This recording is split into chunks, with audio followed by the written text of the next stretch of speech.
Hello, SpongicX here for more Conkers Bad Fur Day.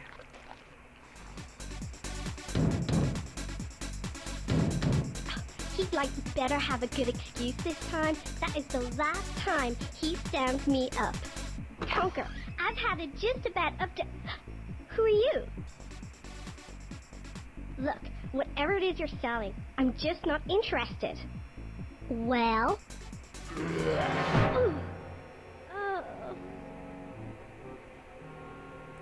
Now this part always confused me. It just doesn't really add up. So, why the heck did the cavemen... how did they know where Barry was and why did they kidnap her in the first place? It just, usually in a story when, a main character's love interest gets kidnapped, there's usually a motivation, whether it's the villain is attracted to her or something, and in this game, though, it makes no sense.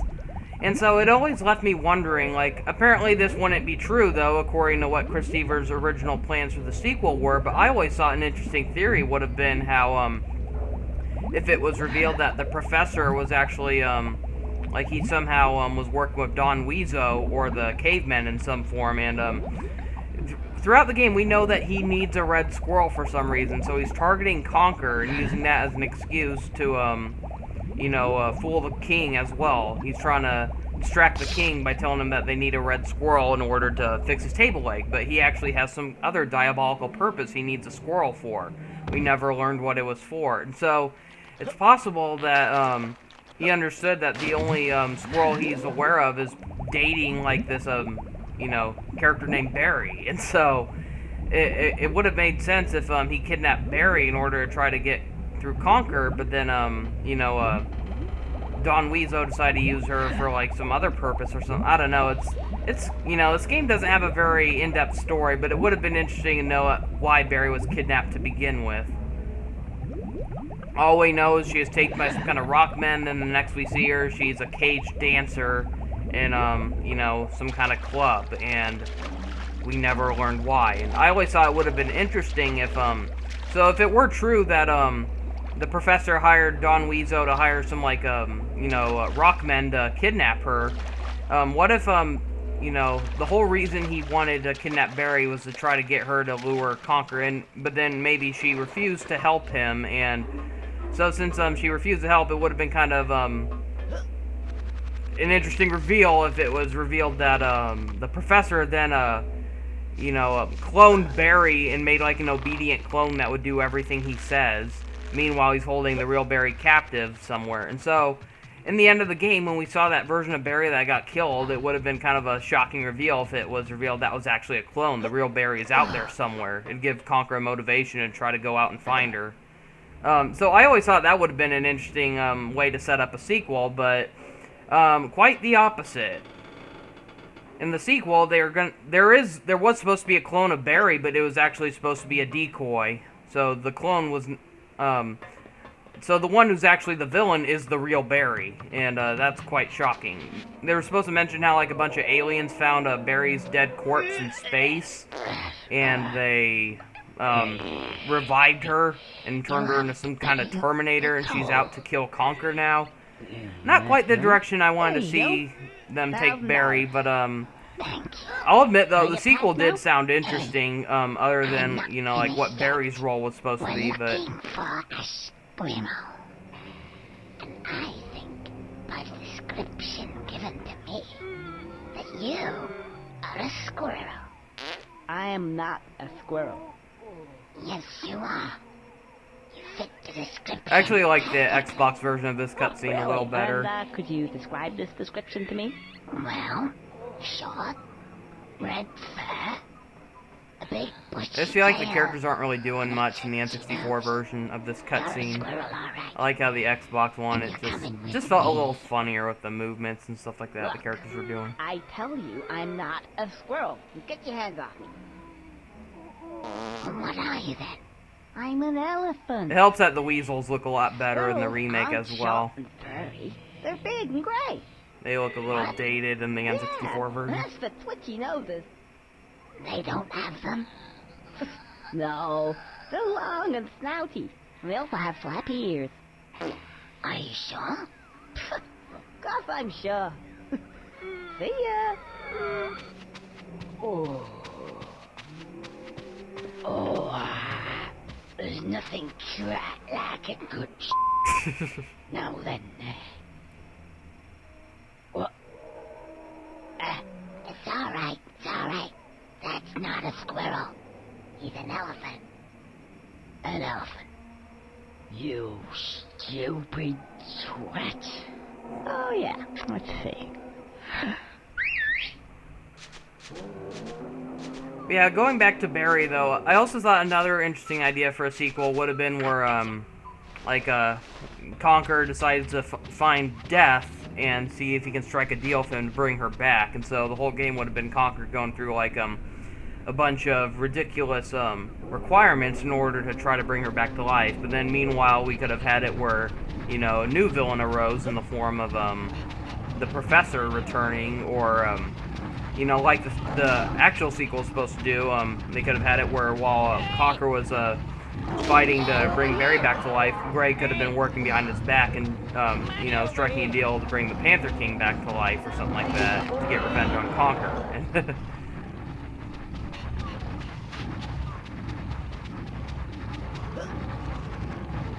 Yeah, it's regardless though, it's a shame the closest we ever got to a sequel was Conker's Reunion on Project Spork, and even then that did not feel like a sequel. None of it felt like it actually was following the events of the first game.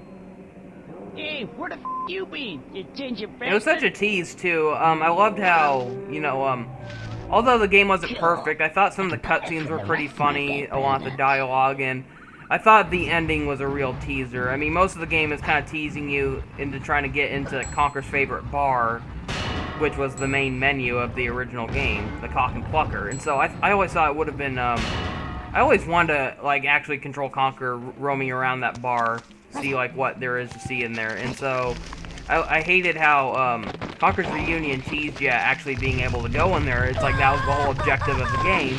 And then right at the end, before Conker even gets a chance to go in, the game abruptly ends, and it got discontinued, so we'll never... Even then, though, I don't think being able to explore within the premise of Project Spark would have been the most enjoyable, though, but it was still such a tease. If anything, Project Spark, it was mostly just a DLC add-on that added Conker stuff, and it wasn't a real sequel or anything. It was just nostalgia, if anything. That being said, though, some fans did make some pretty fun things out of the Conker packs, though, and it's a real rip-off, though, for those who got it right away, though, because originally you had to pay $20 to get the Conker stuff, but because Project Spark ended up being a failure, Microsoft decided to make the game free to play entirely, so they had everything that used to be under a microtransaction a bit. So, yeah, it feels like a real waste of money for those who actually bothered paying for that.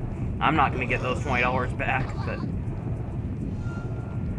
Yeah, I know a lot of people hated Project Spark for some reason. I didn't hate it, I just thought it was flawed. That being said, though, I still thought, the Conker pack, though, that was, one of the most fun things to do in the game. But, unfortunately, the game was a little too tricky for some people to figure out, because no matter, what kind of, game you made by the fans and that, it was always kind of glitchy, or it always had moments that got you stuck because the game just came to an abrupt halt and there was no way to progress. So, that was one of the biggest insults when Project Spark was first revealed, and they showed how the Conker DLC was going to come at a later point. It was basically Microsoft telling us, "Oh, you want a new Conker game? Make it yourself." Because Conker just comes out and says, "Almost 10 years without a new game. Looks like we'll have to make our own." And it's like, oh, are you kidding me? So as soon as I saw Conker come out, I was so excited. I thought they were actually going to transition into a trailer for Conker 2 or something, and instead it was that insult.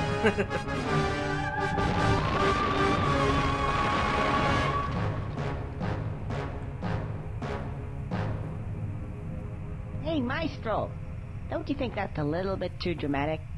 Can you give me something with a bit more of a beat? Yeah, that's better. I think the Xbox remake did a really good job at remaking this level. I don't really like how it looks in the N64 version. There's just too much red everywhere. I like how there's just a little more color variety in the Xbox remake. Which is funny, it's quite the opposite for most levels in this. In the N64, most of the levels look more colorful, like Windy, for example, but here it just looks mostly just red, and makes it really hard to see some of the... I remember, like, I had a hard time finding, like, all that, background stuff, like the switches on the wall. The Xbox did a good job at, making them stand out more.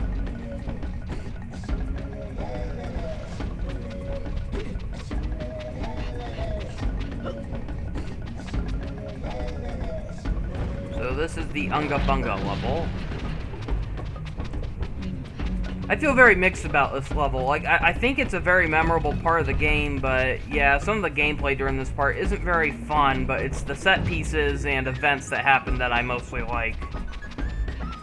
Like, I think this stage has the best music, not only for, like, the one that's playing right now, but, like, there's, Rock Solid and Surf Punks, and the music that plays when you're fighting, in the dinosaur arena.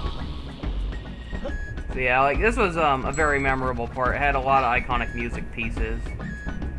Yeah, the gameplay could have been a lot better during a lot of these parts, though.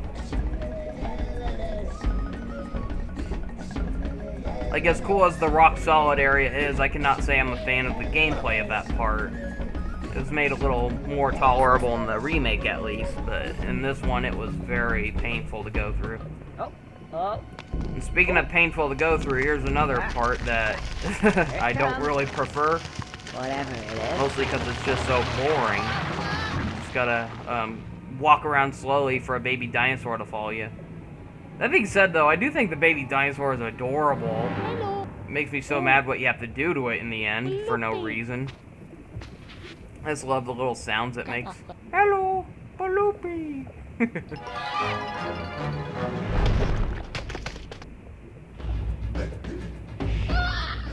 I just don't get why you had to have it killed in the end. It just makes no sense. Okay. Oh, Mommy. Hi, Mommy. yeah, right, I'm your mummy. Come on, follow me. Good, come here. Come. Mommy.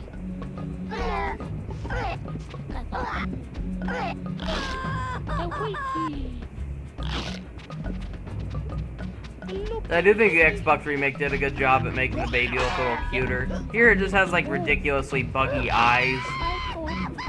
I like how they gave it more spread out eyes in the Xbox version. They gave it more cutesy dinosaur eyes, I guess is the best way to put it.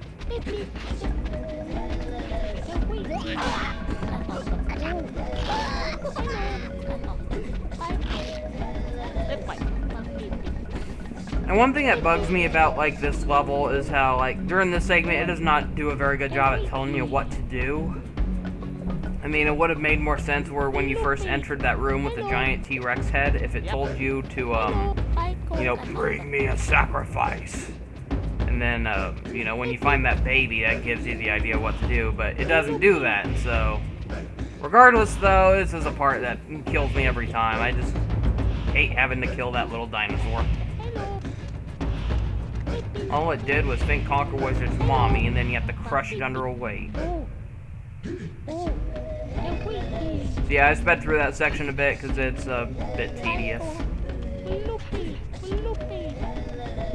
You do not want to run through that segment, though, because if you're too far ahead of that dinosaur when you try going into this room right here, you'll be left way behind, and so then you'll have to go back and start all over. It is not fun. So you gotta take like baby steps during this part, just so he can keep up with you. Go too far and he won't know where you are, despite how you're standing right in front of him. Yeah, unfortunately, that's how most of the escort missions in this game are. You know, there are some games where the NPCs are programmed to, you know, follow you, and it's like they'll only scatter if they get hit by something. But Conker, man, you like. These are some really annoying escort missions.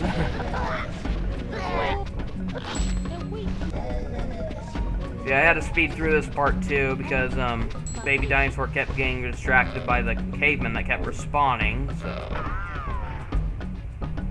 I hate this part. So cruel. This is gonna be interesting. I don't get why the game didn't even give you a hint of what to do during this part.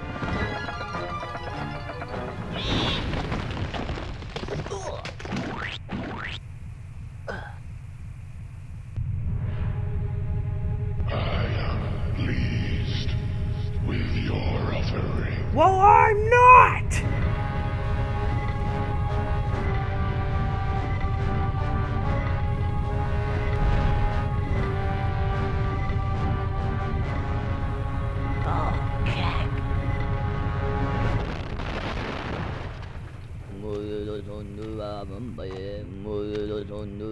And that guy is still alive somehow. I don't get it about this game.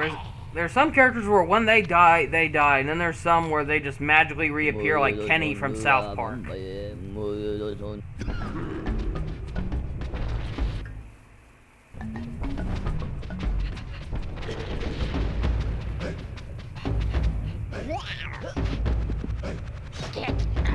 my stone. Now this part was a little easier in the N64 version because in the Xbox version they had it where you had to like put pepper in the T-Rex's nostrils, but what was really strange though was how like you're supposed to wait for like the smoke in its nostrils to disappear. Problem is that it takes a lot longer for the nostril gas to disappear, and so if you touch it you'll get burned. The N64 version, it disappears a lot quicker, and it stays there a lot. Well, it stays away a lot quicker too. Where the Xbox One, it seems like although it's not there, it's somehow still there regardless. So although you don't see it, you'll still get burned by it. It's weird. So it makes me cautious whenever I go back to play this version because I'm constantly thinking of how harder the Xbox version is. Where in the N64, it's a lot easier.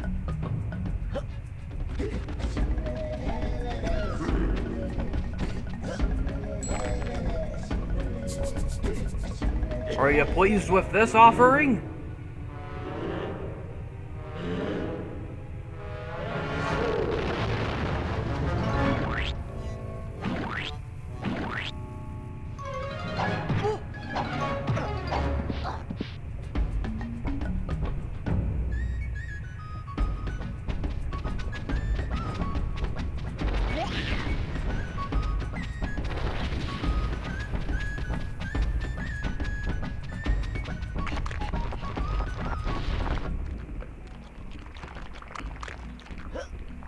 So yeah, one thing that's interesting about this part is how this is one of the few areas in the game where it allows you to get like a close-up look of Conker.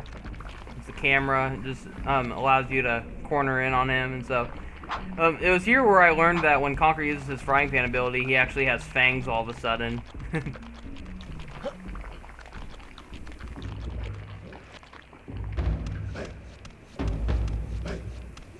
Oh, okay. See now. Yeah, I like the design of his caveman outfit a lot better in the remake. Here it looks like a cartoony saber-toothed tiger, where in the original it looked like a wolf. I mean, not the Xbox remake, sorry, but the Xbox remake it looked like a wolf.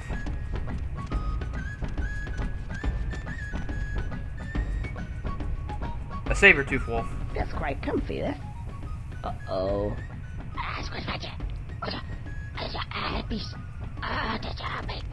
Now, if I'm not mistaken, the not cavemen these guys still again. had the saber-toothed wolf, well, the saber-toothed tigers on their heads, but yeah, I know. so that kind of made this scene make a little more sense in the remake. Seeing Conker wearing a wolf helmet kind of made it Those rock monster guys up there. more understandable for why they mistake Conker as their leader. Well, I don't like them either. It's time to get rid of them. Sure. Okay, follow me. Another escort mission, the same level. Yeah, I like how they do this little chant in this version. For some reason they don't do that in the Xbox remake.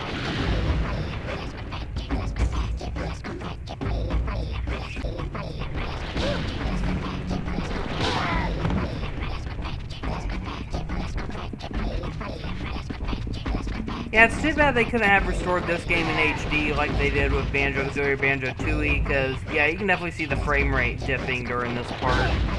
That's one thing that was amazing about, like, when Banjo-Tooie was given an Xbox 360 port. How they did more than just port the game, they actually bothered touching it up, because Banjo-Tooie had a lot of laggy movements in the game, and makes playing the original N64 version a lot harder. But so playing the Xbox 360 version, you'll notice how it just runs so much more smoothly. The graphics look a little more polished as well. Where here you can tell that it was not restored, it was just kind of upscaled a bit. I mean, if anything, it was anti-aliased a bit because it looks less fuzzy in the N64 version. It's definitely, you know, better to look at, but at the same time, you can tell, like, you can see, like, how some of the ground textures are kind of wobbly or twitchy during a few scenes, and like I mentioned, the frame rate isn't always up to snuff either, so... And, of course, it's not in widescreen format like Banjo-Kazooie and Tooie were upscaled to. So, yeah, it's a shame that this didn't get the HD treatment. Same could be said about Live and Reloaded. Live and Reloaded is just, you know, it's just an emulation of the original Xbox version.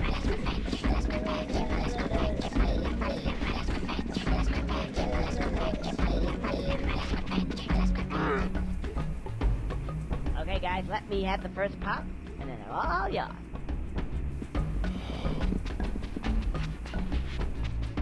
Yeah, I like how if you listen closely, you can notice how the music in this part is kind of, a remix of the Windy theme.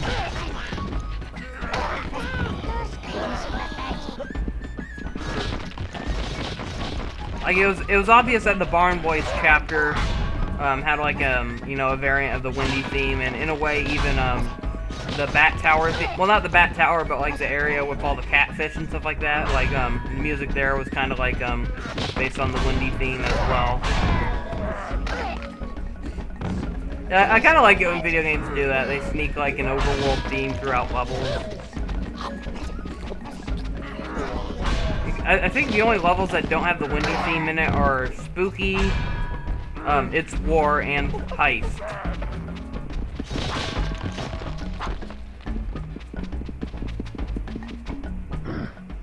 I said no sneakers. Buzz off. I think you'll let it in somehow. What with my friends here?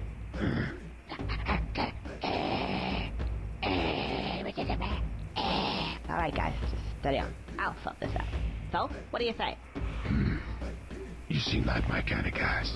Okay, but I need the password. Password? Guys, do you know what the password is? Felicia. No. Felicia.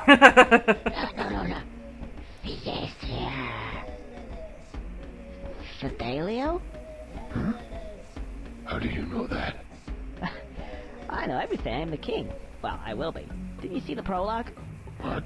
Oh, nothing. Can we come in? Yeah. Let's have some fun. Yeah, Conker's one of the first video game characters I can think of, who like, constantly broke the fourth wall.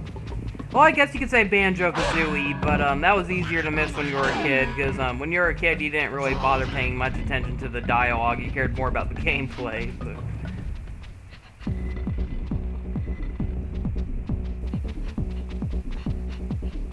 Games with actual voice acting. Well, that, and Banjo-Kazooie didn't have very, like, in-depth animations during their, cinematics either. They mostly just had, like, the standard idle animations. So, in Conker, you'll actually see them doing more during the gameplay, and so, this is, like, one of the first few games I can think of where, like, the character will actually look at the camera and break the fourth wall. So, this is the rock solid part. That's some of the best music in the game. It's also the longest music track in the game. If I'm not mistaken, like, the music for this is nearly, like, 11 minutes long.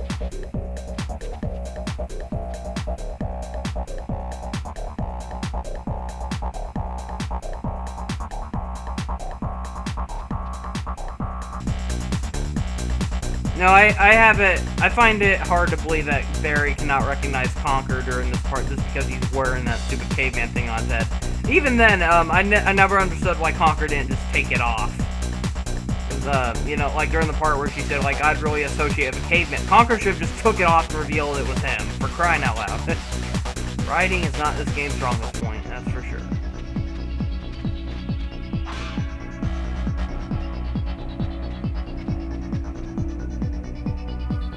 That is so unsettling.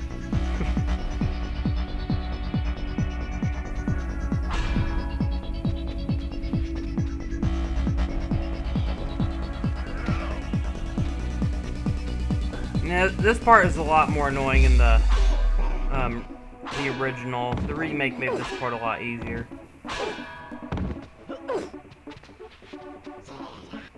Yeah, I'll admit I didn't even notice that the first time I played this game, the fact that those cavemen in there are the same ones who mug you later on in the game. So yeah, that's why I whacked them. So I know what's about to come. So during this part, you're supposed to like activate these switches that open these holes in the ground. Then you're supposed to pee on these rock guys and cause them to fall through them and stuff like that. And so it was more frustrating in the N64 version because Conker could only stand still while peeing. And so in the Xbox, they had it where you could move him around a bit, and so that made it a lot easier. So the trick is in order to make Conker's pee streams a lot longer, you gotta hold the, in the original it was the Z button, but in this it's, I believe, if not the right trigger, the L trigger, whatever the substitute for the Z button was in this version. But this really is a trial and error, kind of. You just gotta keep, you're gonna get hit a lot during this part, because there's just certain points where you can't get too close to the rock guys because they'll hit you, but you can't be too far from them, otherwise your P-stream won't be able to get them from long enough, and so, this is just a really annoying part in the N64 version.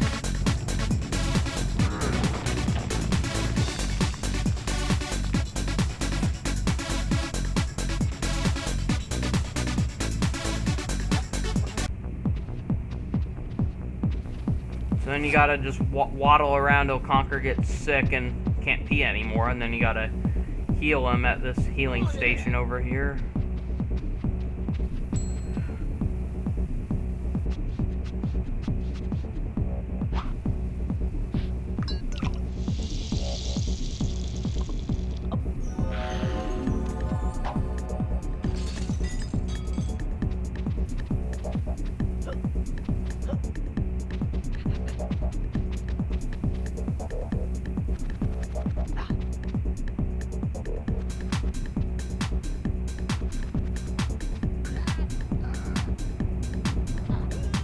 This part can be pretty annoying too. You do not want those dancers, you know, push your boulder off. Otherwise, you'll have to go through the hassle of pushing it all the way through again.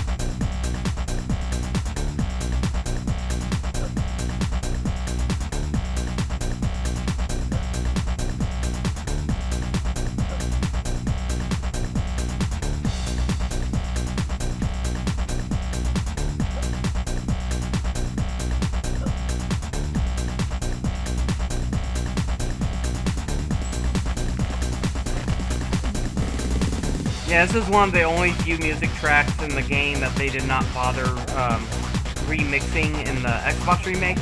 The Xbox remake basically redid all of the music in this game except for this track. This is the only one where they thought it was good enough to just leave as it is, and I can't complain with that, because that's one thing that really shocked me, because as I mentioned, I played the Xbox version fully first before I got a chance to play the original all the way through. And so, it was quite a shock when, you know, I was able to tell, like, how different the music was. And so when it came to this point, going back and forth between them, it's like, wow, they're exactly the same. That's amazing.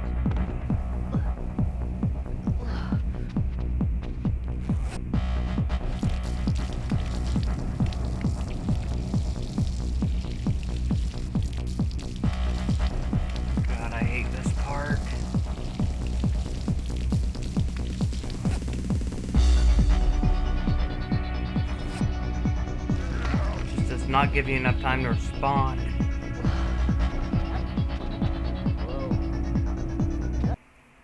So yeah, let's speed up a bit.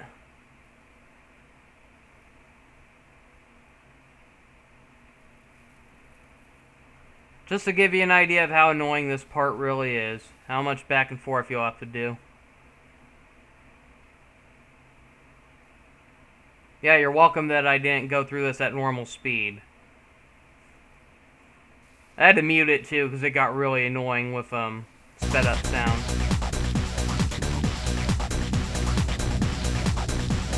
Finally! 2 down, 1 to go. Well, I like how the remake makes the scene look even more pointless though, because they make it obvious that Barry could have easily just slipped out of the cage she was in. And so in this one they made it a little more logical, because there were definitely more bars in that cage she was in. But heck, in the Xbox remake you can actually slip into the cage with her.